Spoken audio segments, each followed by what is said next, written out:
যারা আমাদেরকে যুগে যুগে মাজার পূজারী কবর পূজারী বলেছিল, যারা আমাদেরকে মাজার পূজারী কবর পূজারী ট্যাগ লাগিয়েছিল, যারা আমাদেরকে বিতর্কিত করেছিল, সাম্প্রতিক বিধর্মী তথা হিন্দুদের পূজায় সব থেকে বড় অবদান রেখেছে, সব থেকে পূজার পক্ষে কাজ করেছে, সব থেকে বিধর্মীদের পূজার পক্ষে সাফাই গিয়েছে, তারা হচ্ছে ওই সমস্ত ইসলাম নামদারি মুনাফিকরা। কথা বলেন ঠিক না? এবং আমি বড় আশ্চর্য হলাম, কি করে নেই তারা? মাথার মধ্যে টুপি দিয়ে, গালের মধ্যে দাড়ি রেখে সেখানে গিয়ে অনেকেই মন্ত্র পড়ছে, এমনকি সেখানে গিয়ে অনেকেই এই বেশভূষায়, ইসলামিক বেশভূষায় গিয়ে সেখানে অনেককে দেখলাম মূর্তিকে প্রণাম করতে শুরু করেছে। নাউজুবিল্লাহ বলেন। আবার সেখানে অনেকে ইসলামী লেবাস দিয়ে যারা লম্বা লম্বা কথা বলেছে, এক সময় ইসলামের পক্ষে, মুসলমানের পক্ষে, বিধর্মীদের বিপক্ষে তথাকথিত স্লোগান দিলেও কিন্তু কাজে ক্ষেত্রে লক্ষ্য করা গেছে ক্ষমতার মসনদে বসে ওই বিধর্মীদের সে পৈতা কিংবা সে কাপড় গায়ে দিয়ে অহংকার করছে। কথা বলেন ঠিক না? আচ্ছা বলেন, এগুলা কোনোটাই কি ইসলাম সাপোর্ট করে? বলেন, কোনোটাই কি ইসলাম সাপোর্ট করে? করে না। তাহলে তারা কারা? তারা কারা? তারা হচ্ছে, তাদের পরিচয় দেখবেন সুস্পষ্ট, তারা ওই সব ব্যক্তিবর্গ যারা আমাদেরকে মাজার পূজারী বলেছে। বলেন না ঠিক নেবে ঠিক? কারণ এটা একটা আমাদের উপর জুলুম করেছে, এটা একটা আমাদের উপর অপবাদ দিয়েছে।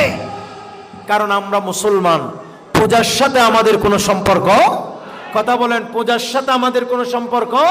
তাহলে পূজা না করার পরেও আমরা করছি আল্লাহর আউলিয়া ইকরামের জিয়ারত, আমরা করছি মাজারের জিয়ারত। সেই মাজারের জিয়ারতকে পূজা অর্চনার সাথে সামঞ্জস্য করে, পূজা অর্চনার সাথে তুলনা করে আমাদেরকে বানিয়ে দিয়েছে মাজার পূজারী, কবর পূজারী। আর মহান রব্বে করিম আল্লাহ তার শাস্তি হিসাবে আল্লাহর আউলিয়া কেরামের শানে চরম গুস্তাখি বেয়াদবি করার কারণে প্রকৃত পূজারী কারা, বাস্তব পূজারী কারা, তাদের পরিচয় জাতির কাছে খুলে দিয়েছে। কথা বলেন ঠিক না? আমি বড় আশ্চর্য হলাম, নবী করিম সাল্লাল্লাহু তাআলা আলাইহি ওয়াসাল্লামের একটি হাদিস পড়ে আমি রীতিমতো অবাক হয়েছি। এটা নবী করিম সাল্লাল্লাহু তাআলা আলাইহি ওয়াসাল্লাম এই সমস্ত ব্যক্তিবর্গের কথা, তথাকথিত নামদারি মুনাফিক মুসলমানের কথা আমার নবী আজ থেকে প্রায় ১৫০০ বছর আগে নবী পাক সাল্লাল্লাহু তাআলা আলাইহি ওয়াসাল্লাম বলে দিয়েছেন। হাদিসটি ইবনে মাজাতে এসেছে, একেবারে সহিহ সূত্রে বর্ণিত হয়েছে।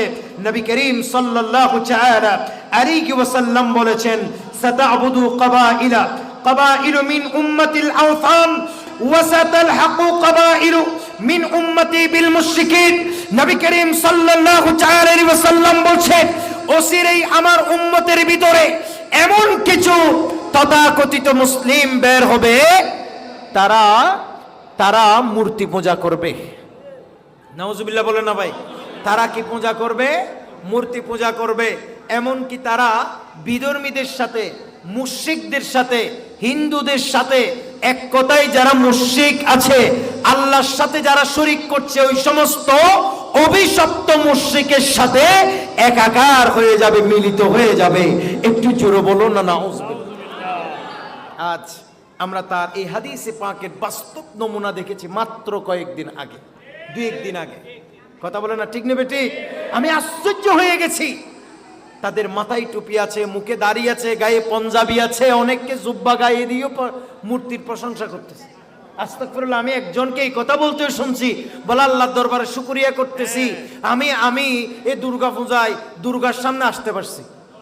আর একটু জোরে বলেন না নাউজুবিল্লাহ। আমি সবগুলো ভিডিও আছে, আমি জানি আমাদের এই বক্তব্য যখন মিডিয়ায় যাবে, এখানের ভিতরে আমাদেরকে অনেক কথা বলবে, সেখানের ভিতরে আমাদেরকে অনেকেই বলবে যে আমরা কবর পূজারী, মাজার পূজারী। ভাই, কবর পূজারী, মাজার পূজারী আমরা নই, সেটা আমাদের নামে অপবাদ।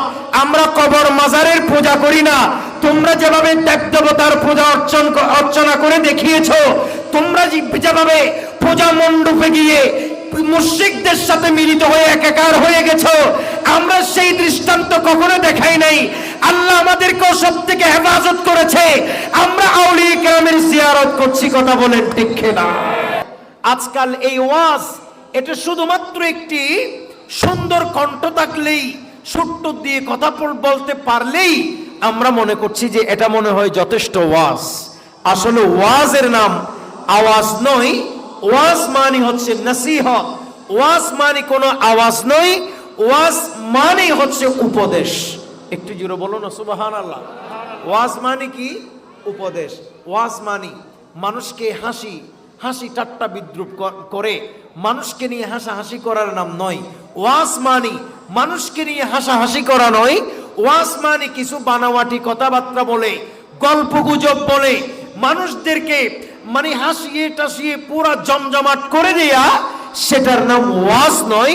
পক্ষান্তরে ওয়াজ বলা হয় রাসূল করিম সাল্লাল্লাহু তাআলা আলাইহি ওয়াসাল্লাম মানুষকে যেভাবে উপদেশ দিয়েছেন, আল্লাহর ওলি গৌস কুতুব আবদাল জিনারা ছিলেন, তিনারা মানুষকে যেভাবে উপদেশ দিয়ে সৎ পথে ফিরিয়ে এনেছেন, জাহান্নামের রাস্তা থেকে জান্নাতের রাস্তা ছিনিয়েছেন, সেটার নাম ওয়াজ। একটু জোরে বলুন সুবহানাল্লাহ। কাজেই ওয়াজ শুনতে হলে ইবাদতের মানসিকতা মাস্ট বি লাগবে। ওয়াজ শুনতে হলে, ওয়াজ আয়োজন করতে হলে ইবাদতের মানসিকতা অবশ্যই লাগবে। যারা ওয়াইজ আছে, আমরা যারা ওয়াজ করছি, আমাদেরকেও ওয়াজ করার আগে নিয়তকে পরিশুদ্ধ করতে হবে। আল্লাহ যেন আমাদের সকলের নিয়তকে পরিশুদ্ধ করার তৌফিক দান। নবী করিম সাল্লাল্লাহু আলাইহি ওয়াসাল্লাম ওয়াজ করছে সাহাবায়ে কেরামদের মাঝে। এটা মামুলি বিষয় না প্রিয় ভাইরা আমার। আল্লাহর হাবিব সাল্লাল্লাহু তাআলা আলাইহি ওয়াসাল্লাম বলেছেন, আয় আমার সাহাবীরা, বনি ইসরাইলের সম্প্রদায়ের সিস্টেম ছিল, একজন নবী যদি তাদের মধ্য থেকে ইন্তেকাল হয়ে যাইত, আল্লাহ পাক সুবহানাহু ওয়া তাআলা ওই নবীর বদলায় আরেকজন নবী আল্লাহ সাথে সাথে পৌঁছাই দিতেন, পাঠাই দিতেন। একটু জোরে বলুন না সুবহানাল্লাহ।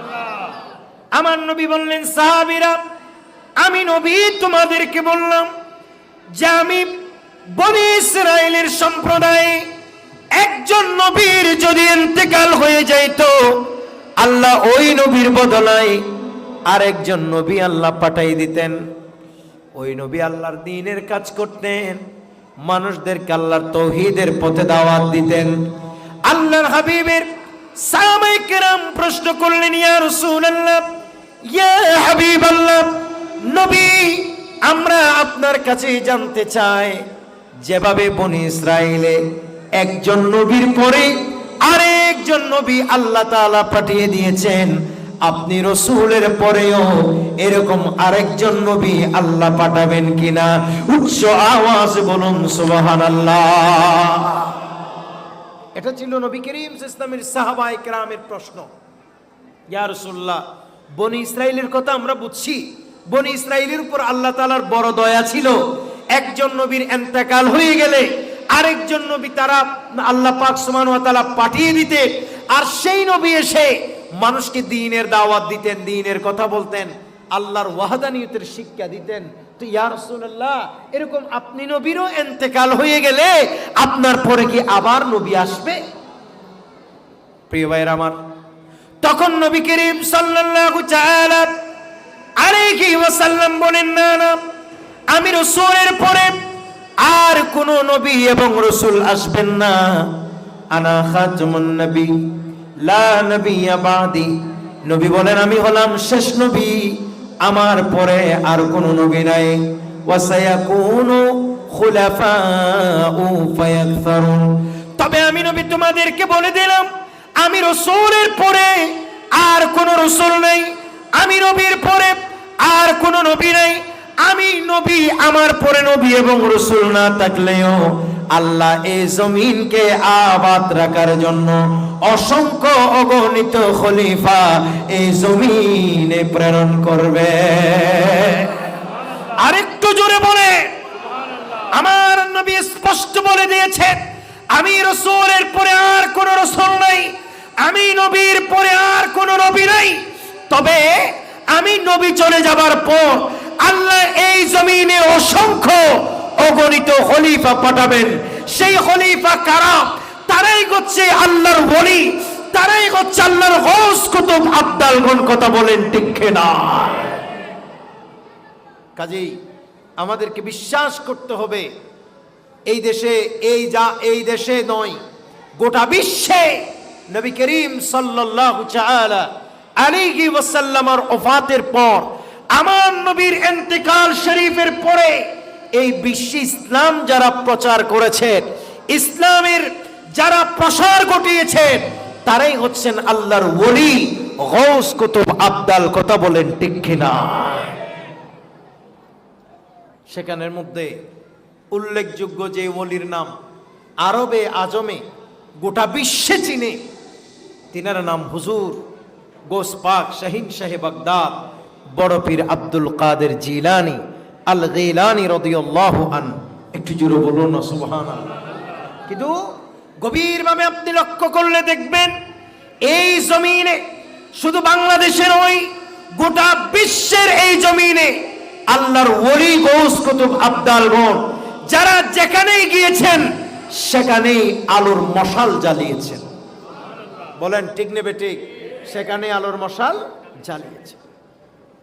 কলব থেকে দূরে হয়ে যাই যত আছে পাপাধারী, নূরে ভরে অন্তরে কানা হয়ে যায় চমৎকার, সফলতা বয়ে আনে তাহার উভয় জগৎ।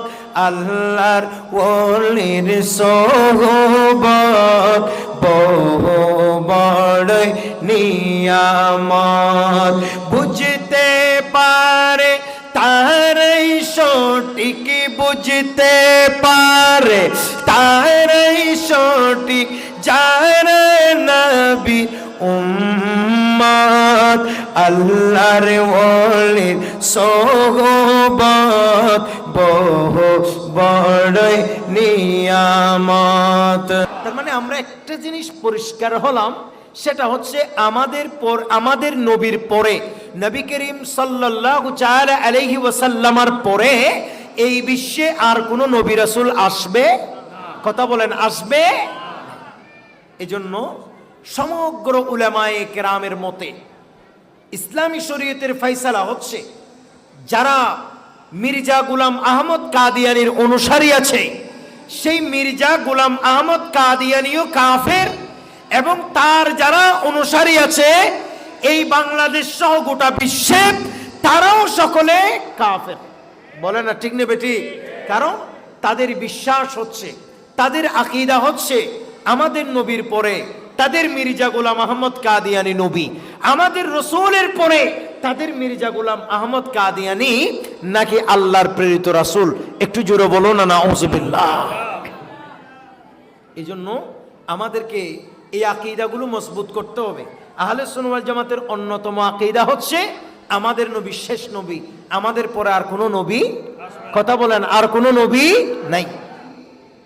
তাহলে এখন তো এই যে রাসূল করিম সাল্লাল্লাহু তাআলা আলাইহি ওয়াসাল্লাম বিশাল এই সিলসিলা, নবী করিম সাল্লাল্লাহু তাআলা আলাইহি ওয়াসাল্লামের নবুয়ত রিসালতের এই সিলসিলা এবং মহান রব্বে করিম আল্লাহ পাক সুবহানাহু ওয়া তাআলার ওয়াহদানিয়তের এই সিলসিলা বিশ্বের মধ্যে কে জারি রাখবে? কারা জারি রাখবে? তারাই হচ্ছে নবী করিম আল্লাহর কোরআনের ফয়সালা, নবী করিম ইসলামের হাদিসের ফয়সালা হচ্ছে, তারাই হচ্ছে আল্লাহর ওলি গৌস কুতুব আব্দাল। কথা বলেন ঠিক কিনা? কিন্তু এগুলো বললেই, এগুলি বলার কারণেই আজ আমাদেরকে অনেকেই বলে মাজার পূজারি। বলেন না ঠিক কিনা? আমাদেরকে বলে মাজার পূজারি, আমাদেরকে বলে পীর কিংবা কবর পূজারি। এইসব কথা বলবার কারণেই আল্লাহর আউলিয়া কিরামের অবদানকে সুস্পষ্টভাবে অকপটে স্বীকার করবার কারণে। কিন্তু আপনারা সাম্প্রতিক লক্ষ্য করেছে, যারা আমাদেরকে যুগে যুগে মাজার পূজারী কবর পূজারী বলেছিল, যারা আমাদেরকে মাজার পূজারী কবর পূজারী ট্যাগ লাগিয়েছিল, যারা আমাদেরকে বিতর্কিত করেছিল, সাম্প্রতিক বিধর্মী তথা হিন্দুদের পূজায় সব থেকে বড় অবদান রেখেছে, সব থেকে পূজার পক্ষে কাজ করেছে, সব থেকে বিধর্মীদের পূজার পক্ষে সাফাই গিয়েছে, তারা হচ্ছে ওই সমস্ত ইসলাম নামদারি মুনাফিকরা। কথা বলেন ঠিক না? এবং আমি বড় আশ্চর্য হলাম, কি করে নাই তারা? মাথার মধ্যে টুপি দিয়ে, গালের মধ্যে দাড়ি রেখে সেখানে গিয়ে অনেকেই মন্ত্র পড়ছে, এমনকি সেখানে গিয়ে অনেকেই এই বেশভূষায়, ইসলামিক বেশভূষায় গিয়ে সেখানে অনেককে দেখলাম মূর্তিকে প্রণাম করতে শুরু করেছে। নাউজুবিল্লাহ বলেন। আবার সেখানে অনেকে ইসলামী লেবাস দিয়ে যারা লম্বা লম্বা কথা বলেছে, এক সময় ইসলামের পক্ষে, মুসলমানের পক্ষে, বিধর্মীদের বিপক্ষে তথাকথিত স্লোগান দিলেও কিন্তু কাজে ক্ষেত্রে লক্ষ্য করা গেছে ক্ষমতার মসনদে বসে ওই বিধর্মীদের সে পৈতা কিংবা সে কাপড় গায়ে দিয়ে অহংকার করছে। কথা বলেন ঠিক না? আচ্ছা বলেন, এগুলা কোনোটাই কি ইসলাম সাপোর্ট করে? বলেন, কোনোটাই কি ইসলাম সাপোর্ট করে? করে না। তাহলে তারা কারা? তারা কারা? তারা হচ্ছে, তাদের পরিচয় দেখবেন সুস্পষ্ট, তারা ওই সব ব্যক্তিবর্গ যারা আমাদেরকে মাজার পূজারী বলেছে। বলেন না ঠিক নেবে ঠিক? কারণ এটা একটা আমাদের উপর জুলুম করেছে, এটা একটা আমাদের উপর অপবাদ দিয়েছে। কারণ আমরা মুসলমান, পূজার সাথে আমাদের কোনো সম্পর্ক। কথা বলেন, পূজার সাথে আমাদের কোনো সম্পর্ক। তাহলে পূজা না করার পরেও আমরা করছি আল্লাহর আউলিয়া ইকরামের জিয়ারত, আমরা করছি মাজারের জিয়ারত। সেই মাজারের জিয়ারতকে পূজা অর্চনার সাথে সামঞ্জস্য করে, পূজা অর্চনার সাথে তুলনা করে আমাদেরকে বানিয়ে দিয়েছে মাজার পূজারী, কবর পূজারী। আর মহান রব্বে করিম আল্লাহ তার শাস্তি হিসাবে আল্লাহর আউলিয়া ইকরামের শানে চরম গুস্তাখি বেয়াদবি করার কারণে প্রকৃত পূজারী কারা, বাস্তব পূজারী কারা, তাদের পরিচয় জাতির কাছে খুলে দিয়েছে। কথা বলেন ঠিক না? আমি বড় আশ্চর্য হলাম, নবী করিম সাল্লাল্লাহু তাআলা আলাইহি ওয়াসাল্লামের একটি হাদিস পড়ে আমি রীতিমতো অবাক হয়েছি। এটা নবী করিম সাল্লাল্লাহু তাআলা আলাইহি ওয়াসাল্লাম এই সমস্ত ব্যক্তিবর্গের কথা, তথাকথিত নামদারি মুনাফিক মুসলমানের কথা আমার নবী আজ থেকে প্রায় ১৫০০ বছর আগে নবী পাক সাল্লাল্লাহু তাআলা আলাইহি ওয়াসাল্লাম বলে দিয়েছেন। হাদিসটি ইবনে মাজাতে এসেছে, একেবারে সহিহ সূত্রে বর্ণিত হয়েছে। নবী করিম সাল্লাল্লাহু তাআলা আলাইহি ওয়াসাল্লাম বলেছেন, সাতা'বুদু কাবাইলু মিন উম্মাতিল আওথান ওয়া সাতালহাকু কাবাইলু মিন উম্মতি বিল মুশরিকিন। নবী করিম সাল্লাল্লাহু তাআলা আলাইহি ওয়াসাল্লাম বলেন, অচিরেই আমার উম্মতের ভিতরে এমন কিছু তথাকথিত মুসলিম বের হবে, তারা মূর্তি পূজা করবে। নাউজুবিল্লাহ বলেন না ভাই? তারা কি পূজা করবে? মূর্তি পূজা করবে। এমনকি তারা বিধর্মীদের সাথে, মুশরিকদের সাথে, হিন্দুদের সাথে, এক কথায় যারা মুশরিক আছে, আল্লাহর সাথে যারা শরীক করছে, ওই সমস্ত অভিশপ্ত মুশরিকের সাথে একাকার হয়ে যাবে, মিলিত হয়ে যাবে। একটু জোরে বলুন না নাউজুবিল্লাহ। আজ আমরা তার এই হাদিসে পাকের বাস্তব নমুনা দেখেছি মাত্র কয়েকদিন আগে, 2-1 দিন আগে। কথা বলে না ঠিক নেবে ঠিক? আমি আশ্চর্য হয়ে গেছি। তাদের মাথায় টুপি আছে, মুখে দাড়ি আছে, গায়ে পঞ্জাবি আছে, অনেককে জুব্বা গায়ে দিয়েও মূর্তির প্রশংসা করতেছে। আস্তাগফিরুল্লাহ, আমি একজনকে এই কথা বলতে শুনছি, বলে আল্লাহর দরবারে শুকরিয়া করতেছি আমি এই দুর্গা পূজায় দুর্গার সামনে আসতে পারছি। আর একটু জোরে বলেন না নাউজুবিল্লাহ। আমি সবগুলো ভিডিও আছে, আমি জানি আমাদের এই বক্তব্য যখন মিডিয়ায় যাবে, এখানের ভিতরে আমাদেরকে অনেক কথা বলবে, সেখানের ভিতরে আমাদেরকে অনেকেই বলবে যে আমরা কবর পূজারি, মাজার পূজারি। ভাই, কবর পূজারি, মাজার পূজারি আমরা নই, সেটা আমাদের নামে অপবাদ। আমরা কবর মাজারের পূজা করি না, তোমরা যেভাবে দেবদেবতার পূজা অর্চনা করে দেখিয়েছো, তোমরা যেভাবে পূজা মণ্ডপে গিয়ে মুশরিকদের সাথে মিলিত হয়ে একাকার হয়ে গেছো, আমরা সেই দৃষ্টান্ত কখনো দেখাই নাই। আল্লাহ আমাদেরকেও সব থেকে হেফাজত করেছে। আমরা আউলিয়া কেরামের জিয়ারত করছি, কথা বলেন ঠিক না? তবে হ্যাঁ, মাজারের নামে কিছু বন্ডামি তো আছে, ঠিক নেবে ঠিক? আমরা কি ওসবকে সাপোর্ট করি? কথা বলেন, ওগুলোকে আমরা সাপোর্ট করি? কখনোই করি না। আমাদের সিজদা একমাত্র কার? জুড়ে বলতে হবে, আমাদের সিজদার একমাত্র মালিক কে? বলেন, মাজার এটা আমাদের সিজদার জায়গা না জিয়ারতের জায়গা? জিয়ারতের জায়গা। মাজার এটা আল্লাহর আউলিয়া কেরামের রূহানি ফয়েজ অর্জনের জায়গা, সেটা পূজা অর্চনা করার জায়গা নয়, কথা বলেন ঠিক না? কাজে আমরা সেখানে জিয়ারত করছি, আর আমাদের নামে চতুর্দিকে অপবাদ ছড়িয়ে দিয়েছে আমরা নাকি মানে মাজার পূজারি, কবর পূজারি। আল্লাহ পাক সুবহানাহু ওয়া তাআলা আমাদেরকে একেবারে স্পষ্ট করে দেখিয়ে দিয়েছে প্রকৃত পূজারি কারা। গোটা বিশ্বে আল্লাহ পাক তাদের স্বরূপ উন্মোচন করে দিয়েছে প্রকৃত পূজারি কারা, কথা বলেন ঠিক না? বিগত সরকারের আমলে কিছু বাঙ্গাল সাঙ্গাল না বুঝে আর কি, কিছু বাঙ্গাল সাঙ্গাল এমপি মন্ত্রী নেতা কেতা টাইপের মানুষ অনেক সময় আমরা দেখছি মানে দুর্গা পূজার মঞ্চে গিয়ে এভাবে বলছে, ধর্ম যার যার, উৎসব সবার। কথা বলেন ঠিক নেবে ঠিক? আচ্ছা, এটা কিন্তু কুফুরি কথা। বলেন, এটা কি কথা? কুফুরি। আমি এটা কোনো সাপোর্ট করছি না, তবে আমি এই কথা বলছি, এইসব কথা যারা বলেছিল তারা সবাই হচ্ছে দিন ধর্ম সম্পর্কে অজ্ঞ, কিছু জানে না। তারা বেশিরভাগ সাধারণ মানুষ না জেনে বলছে। বলেন না ঠিক নেবে ঠিক? আল্লাহ চাইলে তওবা করলে আল্লাহ চাইলে ক্ষমা করে দিতেও পারে, কিন্তু এখন যারা আজ ধর্ম যার যার, উৎসব সবার, সে কথা মুখে বলে নাই ঠিক আছে, কিন্তু ডাইরেক্ট পূজা করে দেখাচ্ছে। বলেন না ঠিক নেবে ঠিক? ধর্ম যার যার, উৎসব সবার, এই কথা না বললেও ডাইরেক্ট দুর্গাকে সমর্থন করে দেখাচ্ছে। ধর্ম যার যার, উৎসব সবার, একথা মুখে না বললেও আমরা গভীর উদ্বেগের সাথে লক্ষ্য করছি রীতিমতো মূর্তিকে গিয়ে প্রণাম করতেছে। একটু জোরে বলো না নাউজুবিল্লাহ। এই জন্য ভাই, আহলে সুন্নাত ওয়াল জামাতের উপর যারা অপবাদ দিবে, এটা আল্লাহর আউলিয়া কেরামের রাস্তা। বলে না ঠিক নেবে ঠিক? আমার আল্লাহ বলেছেন, এটা সহিহ বুখারীর হাদিস, হাদিসে কুদসি, কথা আল্লাহ। কথা বলার কথা কার? আল্লাহ। মান আদালি ওয়ালিয়ান ফাকাদ আযানতাহু বিল হারব। যারা আল্লাহর আউলিয়া কেরামের সাথে ইশারায় ইঙ্গিতে শত্রুতামি করবে, দুশমনি করবে, আমি আল্লাহ তাদের বিরুদ্ধে যুদ্ধ ঘোষণা করলাম। একটু জোরে বলেন না নাউজুবিল্লাহ। বলে, আল্লাহ যার সাথে যুদ্ধ ঘোষণা করে সে কি আর পেরে উঠতে পারে? জোরে বলেন, পেরে উঠতে পারে? এই জন্য বললাম, হকের উপর থাকার চেষ্টা করবেন। হকের মধ্যে থাকলে আজ না হয় কাল ভেসে উঠবেন, আর যদি না হকের পক্ষে থাকেন, আজ না হয় কাল ডুববেন। কথা বলেন না ঠিক নেবে ঠিক? যতই অভিনয় করে একদিন না একদিন ধরা খাবে, একদিন না একদিন স্বরূপ উন্মোচন হবে।